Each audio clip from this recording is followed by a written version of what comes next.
seat of the Lord Ruler, was a gloomy sight. Most of the buildings had been built from stone blocks, with tile roofs for the wealthy and simple, peaked wooden roofs for the rest. The structures were packed closely together, making them seem squat, despite the fact that they were generally 3 stories high. The tenements and shops were uniform in appearance. This was not a place to draw attention to itself. Unless, of course, you were a member of the high nobility. Interspersed throughout the city were a dozen or so monolithic keeps. Intricate, with rows of spear-like spires or deep archways, these were the homes of the high nobility. In fact, they were the mark of a high noble family. Any family who could afford to build a keep and maintain a high-profile presence in Luthadel was considered to be a great house. Most of the open ground in the city was around these keeps. The patches of space amid the tenements were like clearings in a forest. The keeps themselves like solitary mounts, rising above the rest of the landscape. Black mountains. Like the rest of the city, the keeps were stained by countless years of ashfalls. Every structure in Luthadel, virtually every structure Kelsier had ever seen, had been blackened to some degree. Even the city wall, upon which Kelsier now stood, was blackened by a patina of soot. Structures were generally darkest at the top, where the ash gathered, but rainwaters and evening condensations had carried the stains over the ledges and down the walls. Like paint running down a canvas, the darkness seemed to creep down the sides of buildings in an uneven gradient. The streets, of course, were completely black. Kelsier stood waiting, scanning the city as a group of ska workers worked in the street below, clearing away the latest mounds of ash. They'd take it to the river Channeral, which ran through the center of the city, sending the piles of ash to be washed away, lest it pile up and eventually bury the city. Sometimes Kelsier wondered why the entire empire wasn't just one big mound of ash. He supposed the ash must break down into soil eventually. Yet it took a ridiculous amount of effort to keep cities and fields clear enough to be used. Fortunately, there were always enough ska to do the work. The workers below him wore simple coats and trousers, ash-stained and worn. Like the plantation workers he had left behind several weeks before, they worked with beaten-down, despondent motions. Other groups of ska passed the workers, responding to the bells in the distance, chiming the hour and calling them to their morning's work at the forges or mills. Luthadel's main export was metal. The city was home to hundreds of forges and refineries. However, the surgings of the river provided excellent locations for mills, both to grind grains and make textiles. The ska continued to work. Kelsier turned away from them, looking up into the distance, toward the city center where the Lord Ruler's palace loomed like some kind of massive multi-spined insect. Creedic Shaw, the hill of 1,000 spires. The palace was several times the size of any nobleman's keep, and was by far the largest building in the city. Another ashfall began, as Kelsier stood contemplating the city, the flakes falling lightly down upon the streets and buildings. A lot of ashfalls lately, he thought, glad for the excuse to pull up the hood on his cloak. The ash mounts must be active. It was unlikely that anyone in Luthadel would recognize him. It had been 3 years since his capture. Still, the hood was reassuring. If all went well, there would come a time when Kelsier would want to be seen and recognized. For now, anonymity was probably better. Eventually, a figure approached along the wall. The man, Doxson, was shorter than Kelsier, and he had a squarish face that seemed well-suited to his moderately stocky build. A nondescript brown-hooded cloak covered his black hair, and he wore the same short half-beard that he'd sported since his face had first put forth whiskers some 20 years before. He, like Kelsier, wore a nobleman's suit, colored vest, dark coat and trousers, and a thin cloak to keep off the ash. The clothing wasn't rich, but it was aristocratic, indicative of the Luthadel middle class. Most of the noble birth weren't wealthy enough to be considered part of a great house, yet in the final empire, nobility wasn't just about money. It was about lineage and history. The Lord Ruler was immortal, and he apparently still remembered the men who had supported him during the early years of his reign. The descendants of those men, no matter how poor they became, would always be favored. The clothing would keep passing guard patrols from asking too many questions. In the cases of Kelsier and Dockson, of course, that clothing was a lie. Neither was actually noble, though technically Kelsier was a half-blood. In many ways, however, that was worse than being just a normal Ska. Dockson strolled up next to Kelsier, then leaned against the battlement, resting a pair of stout arms on the stone. "You're a few days late, Kel." "I decided to make a few extra stops in the plantations to the north." "Ah," Dockson said. "So you did have something to do with Lord Tresting's death." Kelsier smiled. "You could say that." "His murder caused quite a stir among the local nobility." "That was kind of the intention," Kelsier said. "Though, to be honest, I wasn't planning anything quite so dramatic. It was almost more of an accident than anything else." Dockson raised an eyebrow. "How do you accidentally kill a nobleman in his own mansion?" "With a knife in the chest," Kelsier said lightly. "Or rather, a pair of knives in the chest. It always pays to be careful." Dockson rolled his eyes. "His death isn't exactly a loss, Dox," Kelsier said. "Even among the nobility, Tresting had a reputation for cruelty." "I don't care about Tresting," Dockson said. "I'm just considering the state of insanity that led me to plan another job with you. Attacking a provincial lord in his manor house, surrounded by guards. Honestly, Kel, I'd nearly forgotten how foolhardy you can be." "Foolhardy?"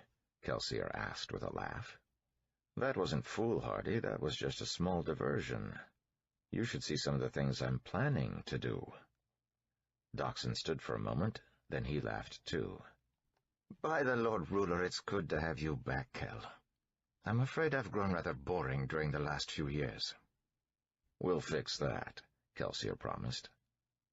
He took a deep breath, ash falling lightly around him. Ska cleaning crews were already back at work on the streets below, brushing up the dark ash. Behind, a guard patrol passed, nodding to Kelsier and Dockson. They waited in silence for the men to pass. "It's good to be back," Kelsier finally said. "There's something homey about Luthadel, even if it is a depressing, stark pit of a city." "You have the meeting organized?" Dockson nodded. "We can't start until this evening, though. How'd you get in, anyway? I had men watching the gates." "Oh, I snuck in last night." "But how—" Dockson paused. "Oh, right. That's going to take some getting used to." Kelsier shrugged. "I don't see why. You always work with mistings." "Yes, but this is different," Dockson said. He held up a hand to forestall further argument. "No need, Kel. I'm not hedging. I just said it would take some getting used to." "Fine. Who's coming tonight?" "Well, Breeze and Ham will be there, of course. They're very curious about this mystery job of yours, not to mention rather annoyed that I won't tell them what you've been up to these last few years." "Good," Kelsier said with a smile. "Let them wonder. How about Trap?" Dockson shook his head. "Trap's dead. The ministry finally caught up with him a couple months ago. Didn't even bother sending him to the pits. They beheaded him on the spot." Kelsier closed his eyes, exhaling softly. It seemed that the Steel Ministry caught up with everyone eventually. Sometimes Kelsier felt that a Ska Misting's life wasn't so much about surviving as it was about picking the right time to die. "This leaves us without a smoker," Kelsier finally said, opening his eyes. "You have any suggestions?" "Ruddy," Dockson said. Kelsier shook his head. "No. He's a good smoker, but he's not a good enough man."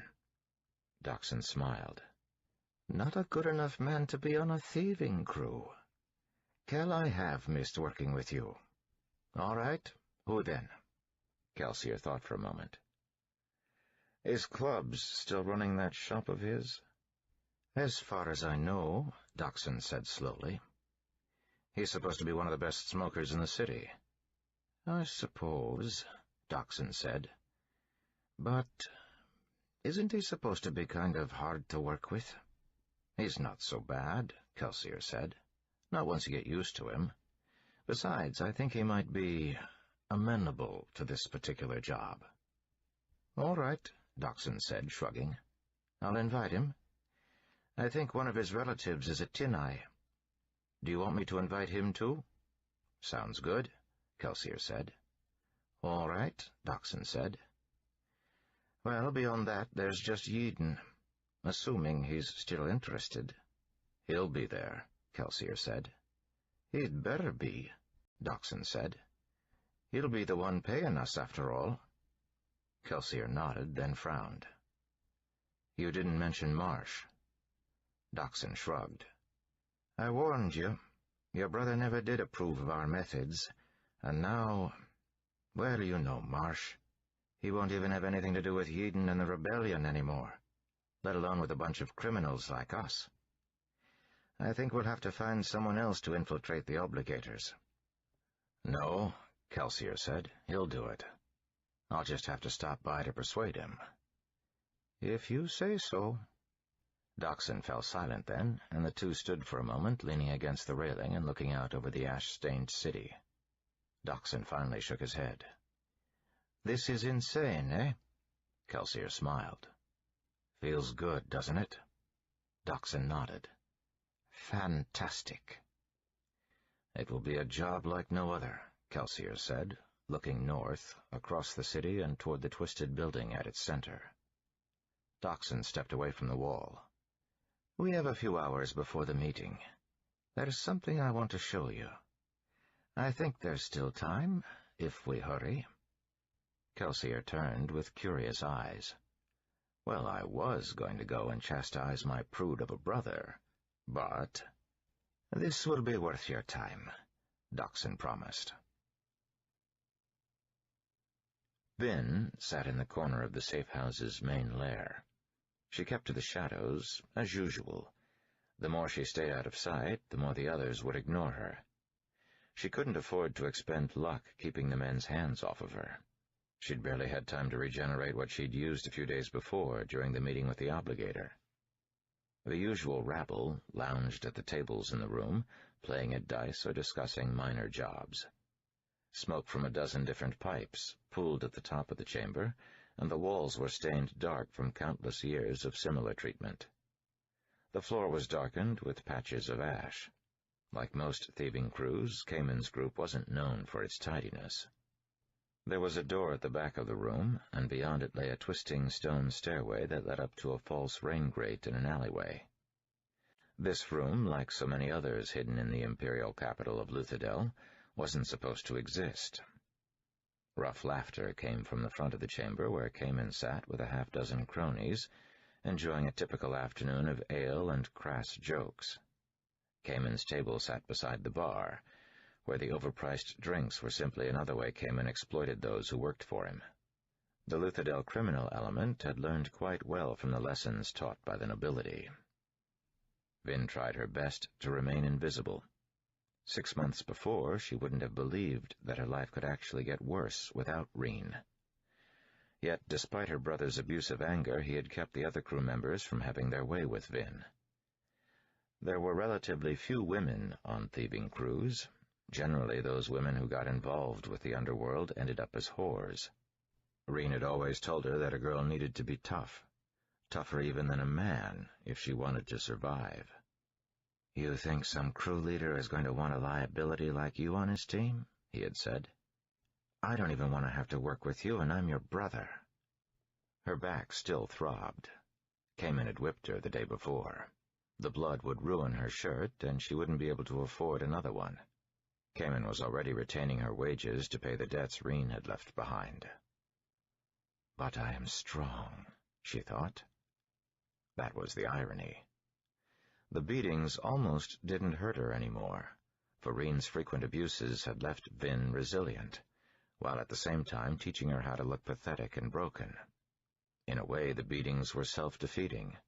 Bruises and welts mended, but each new lashing left Vin more hardened, stronger. Cayman stood up. He reached into his vest pocket and pulled out his golden pocket watch.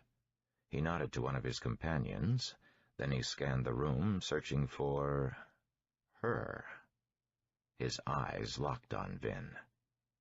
"It's time." Vin frowned. Time for what?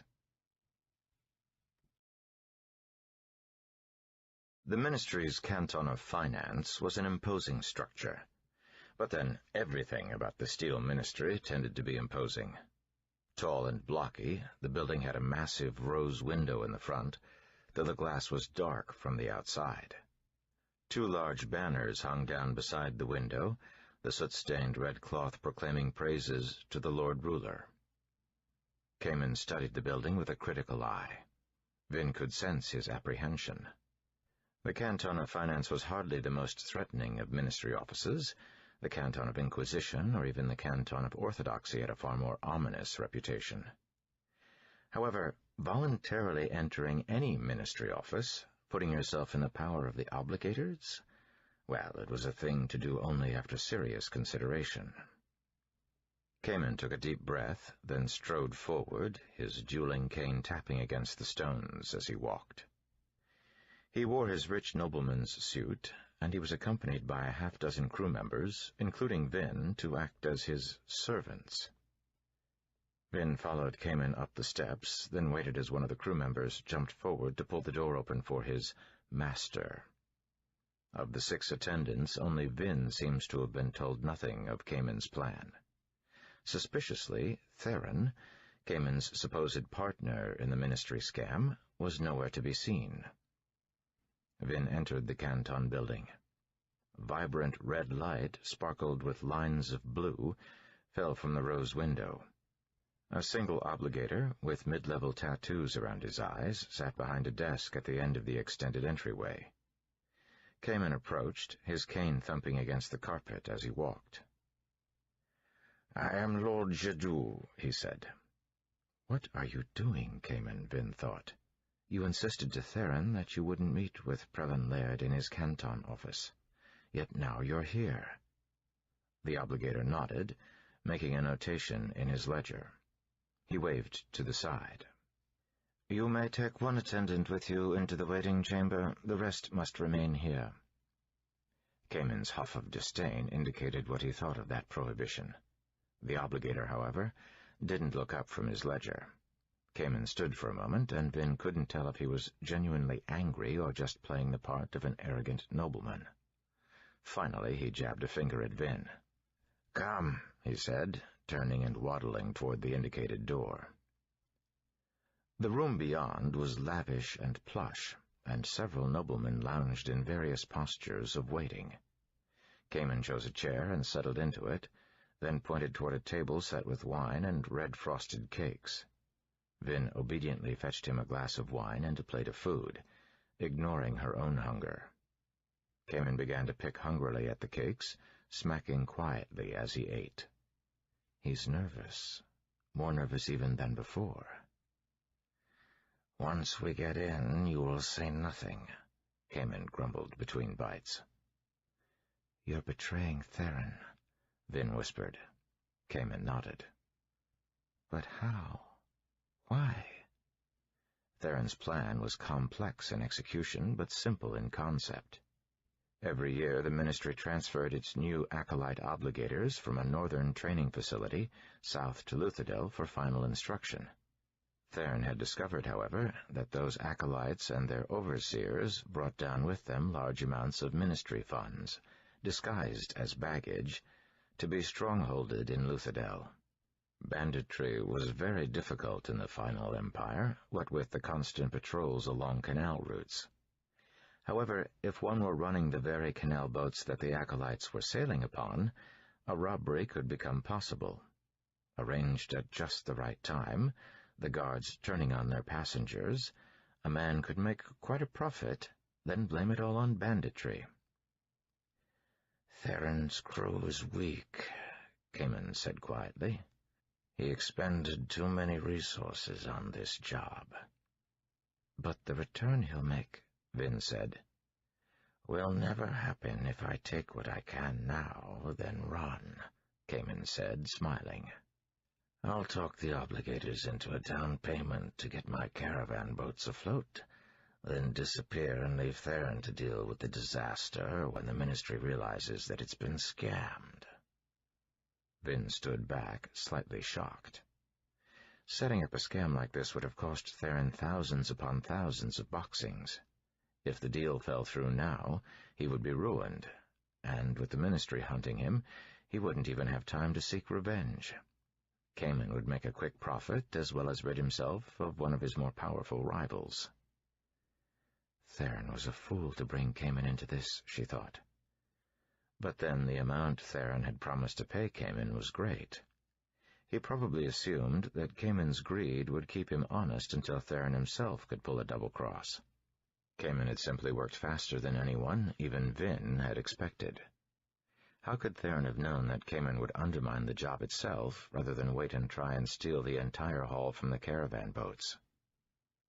Vin's stomach twisted. It's just another betrayal, she thought sickly. Why does it still bother me so? Everyone betrays everyone else. That's the way life is. She wanted to find a corner, someplace cramped and secluded, and hide. Alone. Anyone will betray you. Anyone. But there was no place to go. Eventually, a minor obligator entered and called for Lord Jadu. Vin followed Cayman as they were ushered into an audience chamber. The man who waited inside, sitting behind the audience desk, was not Prelin Laird. Cayman paused in the doorway. The room was austere, bearing only the desk and simple gray carpeting. The stone walls were unadorned, the only window barely a handspan wide. The obligator who waited for them had some of the most intricate tattoos around his eyes that Vin had ever seen. She wasn't even certain what rank they implied, but they extended all the way back to the obligator's ears and up over his forehead. "Lord Jadu," the strange obligator said. Like Laird, he wore gray robes, but he was very different from the stern, bureaucratic men Cayman had dealt with before. This man was lean in a muscular way, and his clean-shaven, triangular head gave him an almost predatory look. "I was under the impression that I would be meeting with Prelin Laird," Cayman said, still not moving into the room. "Prelin Laird has been called away on other business. I am High Prelin Ariev, head of the board that was reviewing your proposal. You have a rare opportunity to address me directly. I normally don't hear cases in person, but Laird's absence has made it necessary for me to share in some of his work." Vin's instincts made her tense. We should go. Now. Cayman stood for a long moment, and Vin could see him considering. Run now? Or take a risk for the greater prize? Vin didn't care about prizes, she just wanted to live. Cayman, however, had not become crew leader without the occasional gamble. He slowly moved into the room, eyes cautious as he took the seat opposite the obligator. "Well, High Prelin Ariev," Cayman said with a careful voice, "I assume that since I have been called back for another appointment, the board is considering my offer?"